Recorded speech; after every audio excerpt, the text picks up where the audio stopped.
What's going on? It's been a while since I posted a video, but I had to go back to work. And I'm home for a month now, so I'm back. Anyways, today I'm changing out my struts on the front on the 18 car. As you can see, I've already got a Viking strut already, but I screwed this one up installing it, and it just don't sit too well with me. So I gotta fix it. I need to fix it. I did race with it like this also, but you know, we made a spacer and put in there just to make it work for the event that we was trying to get to. But it was still safe to do it. That's what it's supposed to look like over there. But anyways, got the new setup right over here. Right here. These are the Caltex settings on these. So I contacted Kelly. He had him make me another one and sent me over the spacers and stuff like that I needed to reinstall it. So that's what we're gonna be doing. So while I got the wheel and stuff off, it's been a little while since I've had these TBMs installed. As you can see, I'm gonna double check everything, make sure all the bolts and stuff are good. Just run a car, a little check over on this side, check everything. I'll check all the bolts and stuff for my K member. Just a quick check over, you know. But these are the lines also. If you get these TBM brakes, you want to get these braided lines. You know, it's a direct bolt on. You just unscrew it, take this line, put it up there, screw it right back on. You know, adds a little extension. Well worth it. I think they're like 60 bucks for two of them, but it is worth it. But anyways, to take this off, I'll loosen these two bolts right here for the spindle. It's right, it'll fall down, and then my BM or caster camber plates, I'll unbolt them from the top, and it'll pull right out. It won't take 5 minutes. Side, I'm gonna get the measurements from here to here for the same way I measured on the other side, and that way the suspension will be set back up the way it was before. I'll probably still end up double checking it just to make sure, because there's more to the suspension than just installing this. You know, it's your ride height also. You can raise the car, you can lower the car, you can make your spring stiffer by making it tighter. A little tip is when the car is down on the tires and stuff, you want the front of your car a 1/2 inch lower than the back of your car. You want a little rake, not much, but a 1 inch to a 1/2 inch rake. Well, as you can see, I took the two bolts out, and I'm just letting this dangle. Get a good look at my brakes while I can. That right there's my shims that I had to shim to make this brakes to work. TBM comes with shims, you know, but yours could be different, so just saying. That's the bleeder. But anyways, took the two bolts out, twisted this down a little bit, and now I will take the bolts out of the top right there. All right, I finally got this rather than broke down here. The threads, man, that's why I wanted to change it, because them threads, look at them, pitiful. Anyways, here's the new one. In the process of reassembling it now.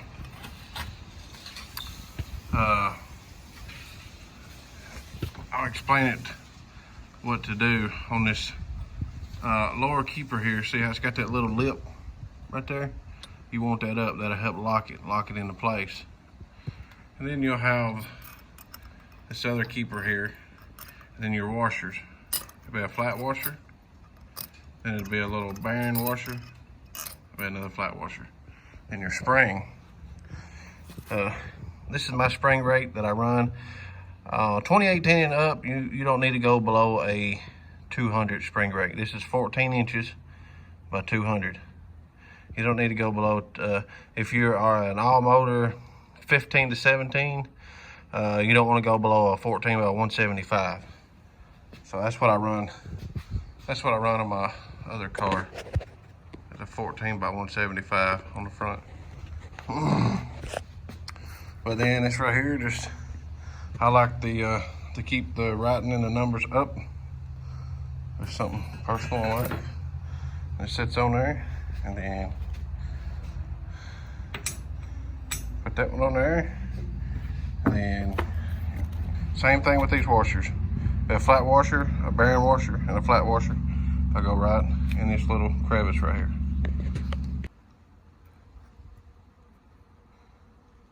Flat washer, bearing, and another flat washer. And just so you know, I will do it off camera, but I will go back and put some anti-seize on them bearings on the bottom and the top. They recommend you to put it all up down this shaft here, but I don't really do that. It's because it's been doing fine without doing that, just, you know, the threads. So, I mean, I don't really go into that great detail or anything. And then once we put them on, we'll put this on the top.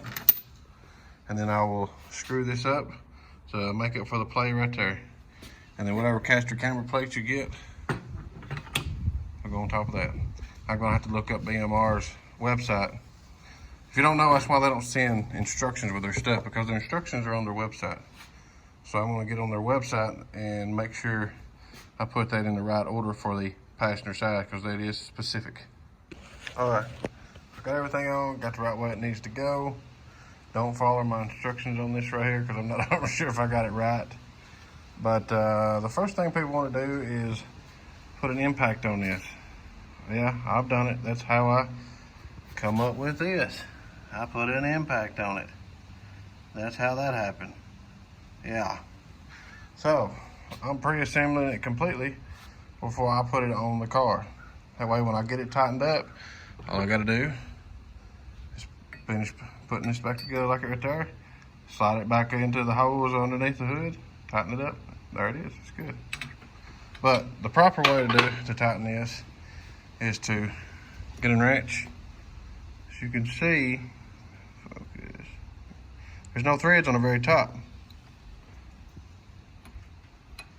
Put that on there to hold it. And then you get you a big wrench, or in my case, adjustable wrench, and tighten it down until it is tight. Somebody didn't park very good. Anyways, you tighten it down until it is tight. And then when it's tight, because it ain't go down so far, because this, as far as it go down, this right here, as far as it go down, because the shaft. And then you adjust this right here, screw this right up to right here. And then I'll go back down here and I'll get my measurements that I had when I first started. And then I'll stick it back on the car. And there it is. That's how you do it. It took me about 5 minutes.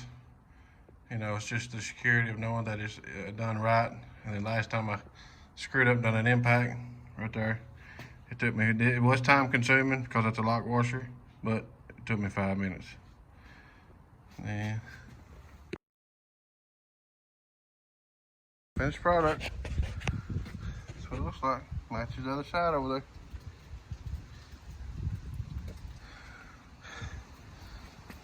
I still got to readjust it just to make sure. I'll take it for a test drive, come back. I'll check all the corners with the tape measure. Make sure I'm within that inch to half an inch margin. And then go from there. That'll be just about it. And all this stuff is easy to do. It's all the tools I use. It's one of those cobalt sets from Lowe's. That's it. That's all I use. Most of this stuff, everything I've done on this car was done with that right there, except for what I needed help with, like Ken doing the cams and stuff. Now he took care of that himself, but that right there probably still would have done it. But that was it. That's all I got. Go for a test drive. Lady. All right, I just got back from the test drive. Thing went good. No false knock nowhere. Anytime you change anything suspension or chassis wise, I always check for false knock. Your N-gauge will tell you that. Anyways, this side is a 1/4 of an inch lower than the other side, which is perfect. The reason being is because when the driver, whether it be me or my wife, sits in the side over there, that will drop down to the same height as this one. So you gotta account for that. All right, well that's gonna conclude this. Catch you later.